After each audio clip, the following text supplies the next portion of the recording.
आज पिक 3 में सबसे पहले बात करेंगे दिल्ली में जंतर मंतर पर जारी पहलवानों के धरने की।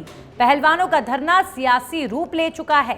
जंतर मंतर के अखाड़े में दिल्ली पुलिस और पहलवान आमने सामने हैं। मिडनाइट बवाल के बाद बात अब मेडल लौटाने तक पहुंच गई है। उधर सुप्रीम कोर्ट ने पहलवानों को निचली अदालत में जाने को कहा है, लेकिन सवाल यह है कि आखिर पहलवानों की आवाज कौन सुनेगा। सवाल यह है कि ब्रजभूषण पर एफआईआर दर्ज हुई, लेकिन गिरफ्तारी कब होगी। और सवाल यह भी है कि आखिर इसका हल कौन निकालेगा। दूसरी खबर की बात अगर हम करें, बिग 3 में दूसरी खबर आज हमारी रहने वाली है सूबे के मुखिया की। सूबे के मुखिया अशोक गहलोत एक्टिव मोड में हैं। चुनाव से पहले अशोक गहलोत जिले दर जिले जनता के बीच पहुंच रहे हैं। महंगाई राहत कैंप का अवलोकन कर रहे हैं। चुनाव से पहले अशोक गहलोत का जनता के बीच जाना और मंच से विरोधियों को निशाना साधना इन दिनों देखने को मिल रहा है।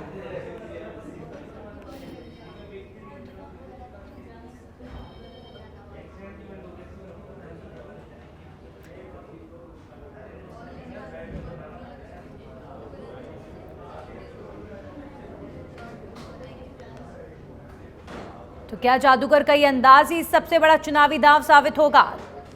तीसरी खबर की बात करें तो हादसों की बात करेंगे, जहां छत्तीसगढ़ में रफ्तार के कहर के चलते 11 की जान चली गई। वहीं चूरू में सड़क हादसे में 4 लोगों की मौत हो गई और दूदू में कार पर टैंकर गिर गया।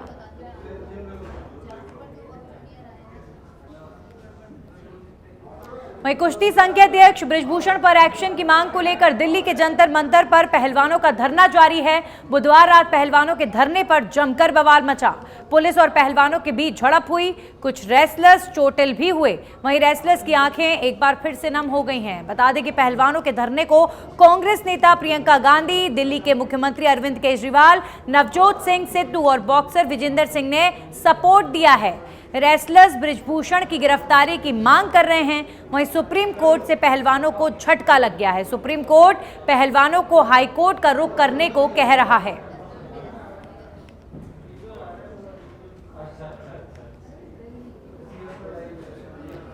तो ब्रजभूषण सिंह पर एफआईआर तो दर्ज हो गई है, लेकिन ब्रजभूषण सिंह की गिरफ्तारी को लेकर पहलवान लगातार दिल्ली के जंतर मंतर पर धरना दे रहे हैं। कल देर रात पहलवानों के साथ पुलिस की झड़प हुई, जिसके बाद पहलवानों की आंखें नम हैं। वहीं सुप्रीम कोर्ट में पहलवानों ने जो याचिका दायर की थी, उस पर अब सुप्रीम कोर्ट ने पहलवानों से कहा है कि आप अपनी याचिका को निचली अदालत में दायर करें। सुप्रीम कोर्ट ने केस की सुनवाई करने से मना कर दिया। यानी दिल्ली में एक तरफ पहलवानों का धरना जंतर मंतर पर जारी है।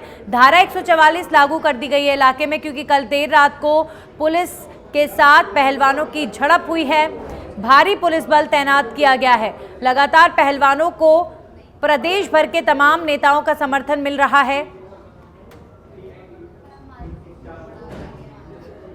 का माहौल क्रिएट कर रही है। आज भी अगर हम ये देखें तो पूरी छावनी बना रखा है इस जगह को। लड़कियां जो रेसलर्स हैं वो बाहर नहीं जा पा रही हैं, कोई अंदर नहीं आ पा रहा है। तो ये छावनी क्यों बनाई जा रही है? दिल्ली पुलिस एक मैसेज दे रही है और वो मैसेज ये है कि जो लड़कियों की मदद करेगा उनको दिल्ली पुलिस डराएगी और धमकाएगी, जो मेरे हिसाब से ठीक नहीं है। और मेरा ये सवाल बनता है, डीसीपी न्यू दिल्ली और एसएचओ पार्लियामेंट स्ट्रीट ये वही ऑफिसर्स हैं जिन्होंने लड़की की पॉक्सो की एफआईआर दर्ज करने में डिले करा। उन्होंने एफआईआर दर्ज नहीं होने दी, तो उनके तो खिलाफ एफआईआर होनी चाहिए। आज जिन लोगों के खिलाफ एफआईआर होनी चाहिए उनको सस्पेंड करने की जगह, उनके ऊपर इन्वेस्टिगेशन करने की जगह उनको यहाँ पे खड़ा कर रखा है कि जो भी आए, दिल्ली महिला आयोग की अध्यक्ष क्यों ना हो, उसको खदेड़ो, उसको मारो, उसको गाड़ियों में फेंको और एक डर का माहौल क्रिएट करो, जो मेरे हिसाब से डेमोक्रेसी के लिए बहुत गलत है। देखिए, देश के राजधानी से ऐसी तस्वीरें नहीं बननी चाहिए। पुलिस की वर्दी पहने अधिकारियों की अपनी जिम्मेदारी होती है। यहाँ कानून व्यवस्था उनके हाथ में है। आज उनको जवाब देना चाहिए। क्या वो समझते हैं कि यहाँ जो लोग बैठे हैं, जो पॉक्सो एक्ट में एफआईआर हुई उस पर गिरफ्तारी की मांग कर रहे हैं, देश के वो पहलवान जिन्होंने मेडल जीते हैं देश के लिए, आज वो न्याय की मांग कर रहे हैं, क्या वो बहुत बड़े अपराधी हैं पुलिस के नज़र में? जिस तरह से उनको घेरा गया, जिस तरह से उनके साथ मारपीट हुई, दुर्व्यवहार हुआ, ये निंदनीय है। जितनी हम इसकी आलोचना करें कम है, बर्दाश्त के बाहर है। अक्सर जाट नेता को ये कहना है कि आज जितने ऑल ओवर जो हरियाणा से जाटों को दिल्ली बुला नहीं, बात जाटों की नहीं, शाम था दिल्ली को और आज मेरा चक्का जाम। भैया जाटों की बात नहीं है, ये नौजवानों की बात है, महिलाओं की बात है, बहन बेटी के सम्मान का सवाल है, राष्ट्र की अस्मिता का सवाल है। और जिस दिन वो अपनी बेटियों की अस्मत बचाने के लिए सड़कों के ऊपर है तो वो जाट है। ये शर्म की बात है कि हमारी खिलाड़ियों को जाति विशेष में बांटकर इस देश के खिलाड़ियों का अपमान किया जा रहा है। जिस दिन वो मेडल जीत कर आए थे, इस देश ने गर्व किया था, उस समय वो जाट नहीं थे, वो इस देश का खिलाड़ी था जिस दिन वो मेडल जीत कर आया था। और आज जब वो अन्याय के खिलाफ अपनी आवाज मजबूत कर रहा है तो उसे जाट का नाम दिया जा रहा है। इससे शर्म नहीं देना चाहते ये खिलाड़ी, ये कहते हैं कि बड़े खिलाड़ी। बहुत सुंदर स्पष्टीकरण विनेश ने दिया था कि आज तक उसने कितनी बार स्किप किया और जो वो नहीं खेलने गई उसने कभी भी, और खिलाड़ी कमजोर नहीं होता है, ये भी मैं बताना चाहूंगी। कोई भी खिलाड़ी अगर इस तरीके की राजनीति करेगा वो मेडल नहीं जीत सकता है। वो खिलाड़ियों ने अंतर्राष्ट्रीय स्तर पर जाकर मेडल जीते हैं। ये कमजोर, इनके प्रोटेस्ट को कमजोर करने की बातें हैं। मैं मीडिया के माध्यम से देशवासियों को कहना चाहूंगी, आपने जब अपने बच्चों के लिए आइकॉन को चुना था उस समय किसी जाति विशेष को नहीं, उनकी प्रतिभा को देखकर चुना था। आज वही बच्चियां खेल को बचाने के लिए, कुश्ती को बचाने के लिए सड़कों पे हैं तो उनके साथ न्याय होना चाहिए। किसको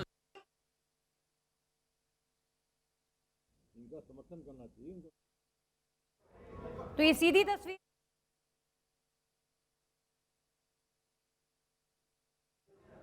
ये जो तस्वीर है ये दिल्ली की है।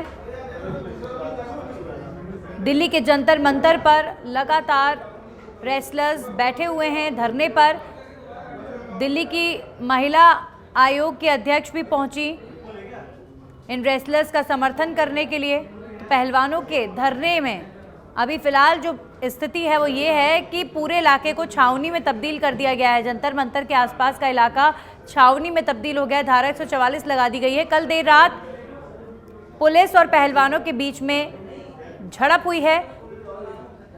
दरअसल कल बूंदाबांदी हो रही थी रात के वक्त में और बूंदाबांदी से बचने के लिए कुछ पहलवान लक्कड़ के बोर्ड लेकर अंदर की तरफ जब आए या अपने आप को शेड देने के लिए जो सामान वो ला रहे थे, पुलिस ने वो लाने से मना किया, जिसके बाद ये बवाल शुरू हुआ और ये जो झड़प है वो पुलिस और पहलवानों के बीच में हो गई।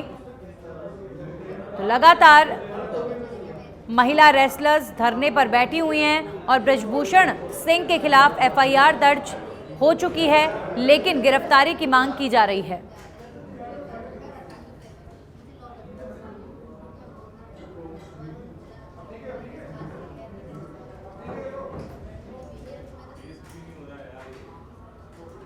वहीं सुप्रीम कोर्ट से आज रेसलर्स को झटका लगा है। सुप्रीम कोर्ट में रेसलर्स ने याचिका दायर की थी, लेकिन सुनवाई करने से सुप्रीम कोर्ट ने मना कर दिया। तो बांसवाड़ा से पहले सीएम ने डूंगरपुर में लोगों को संबोधित किया था। क्या कुछ कहा था सीएम ने, आइए आपको सुनवाते हैं। आपको मालूम है अभी मैंने संभाग बना दिया, बांसवाड़ा का संभाग, उदयपुर की तो संभाग, किसे कहते संभाग बनाना, बिना मांगे बना दिया।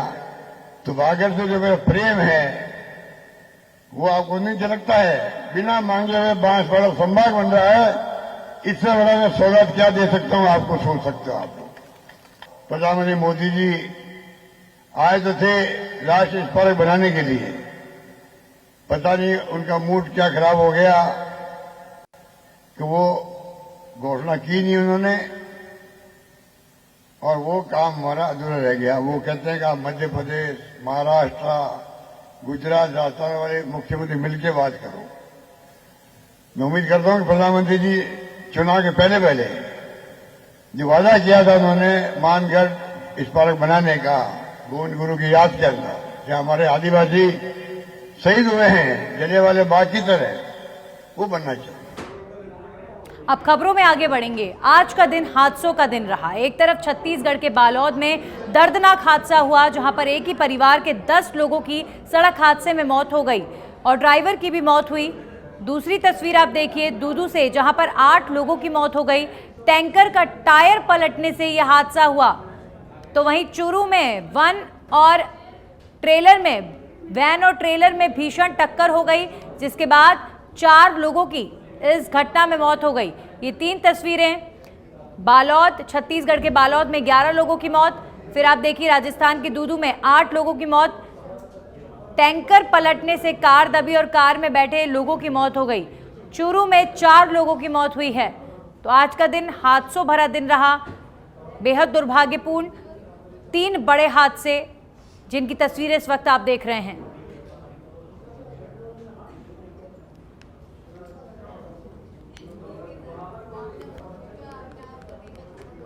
तो छत्तीसगढ़ के बालोद में भीषण सड़क हादसा जिसमें 11 लोगों की मौत हुई, वहीं दूदू में 8 लोगों की मौत हुई।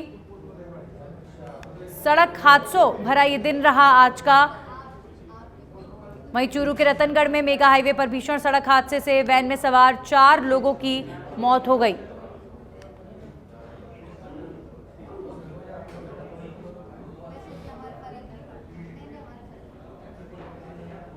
तो बालोद में भीषण सड़क हादसा हुआ। हादसे में 11 लोगों की मौत हो गई है, जिसमें 10 लोग एक ही परिवार के बताए जा रहे हैं। एक ड्राइवर की भी मौत हुई है जो शादी समारोह में शामिल होने के लिए बोलेरो से जा रहा था।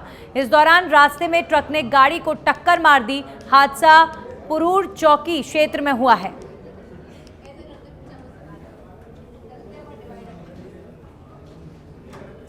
वहीं दूदू में दर्दनाक सड़क हादसा सामने आया, जहां टैंकर का टायर फटने के बाद डिवाइडर को तोड़ते हुए टैंकर कार पर जा गिरा, जिसके बाद कार सवार 8 लोगों की मौत हो गई। वहीं एक बच्चे को अस्पताल में भर्ती कराया गया है। इसके साथ ही एक बाइक सवार भी टैंकर की चपेट में आ गया। हादसा रामनगर के पास हुआ है। हादसे के बाद टैंकर चालक फरार हो गया। पुलिस ने मामला दर्ज कर चालक की तलाश शुरू कर दी है। वहीं लगातार इस तरीके के हादसों में कई लोगों की मौत हुई है। 3 तस्वीरें इस वक्त हमने आपको दिखाई थी, छत्तीसगढ़ के बालोद से, दूदू से और चूरू से। अभी फिलहाल दूदू में किस तरीके का यह हादसा था और क्या हालात रहे, इसकी ताज़ा जानकारी हमारे सहयोगी राकेश दे रहे हैं। राकेश, ये भीषण सड़क हादसा था जिसमें कई लोगों की मौत हो गई है। अभी फिलहाल क्या ताज़ा अपडेट इस हादसे को लेकर? बड़ा भीषण हादसा हुआ है आज दूदू इलाके में, और प्रत्येक व्यक्ति उनका कहना है कि जो टैंकर था वो डिवाइडर तोड़ के पलटा था और पलटने से एक जो गाड़ी थी अल्टो उसके ऊपर आ गया, और ऊपर आने से गाड़ी दबने से 8 लोगों की मौत हुई है, जिसमें एक बच्चा शामिल था। उसको एसएमएस अस्पताल ले जाया गया। फिलहाल वो खतरे से बाहर बताया जा रहा है। पूरे मामले को लेकर एसपी डॉक्टर राजीव बजाज ने भी नजर बनाई हुई है कि जो ये हादसा हुआ है इसमें लोग इस सवार थे, कहीं ना कहीं सवाल निशान भी खड़ा करता है ट्रैफिक की लापरवाही को लेकर, क्योंकि अभी ये लोग जयपुर से अजमेर जा रहे थे, तो बीच में ट्रैफिक पुलिस का एक पॉइंट है, वहाँ पर इनको चेक नहीं किया, क्योंकि इतने लोग एक गाड़ी में सवार थे, इनको वो रोकते तो कहीं ना कहीं हादसा चल जाता। लेकिन ये भी कह सकते हैं कि किस तरह से जी डिवाइडर तोड़ के चलिए, जो शुक्रिया राकेश आपका तमाम जानकारियों के लिए।